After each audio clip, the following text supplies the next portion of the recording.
If your BenQ monitor says no signal detected, it usually means the screen isn't receiving video from your computer. Here's how to fix it quickly.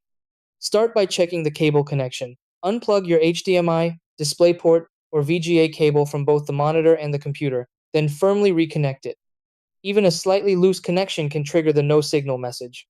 Next, press the input source button on your BenQ monitor and manually cycle through HDMI, DP, or VGA.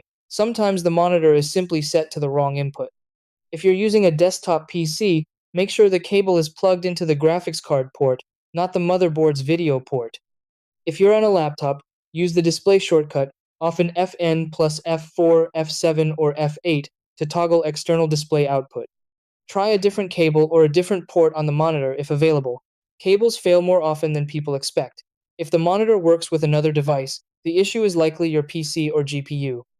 You can also power reset both devices. Turn off the computer and monitor, unplug them for 10-15 seconds, then power everything back on. This refreshes the HDMI display handshake. If your PC is set to a resolution or refresh rate the monitor doesn't support, boot into safe mode and lower the display settings before reconnecting. If none of these steps work, test the monitor on another computer to determine whether the problem is the monitor or your graphics card.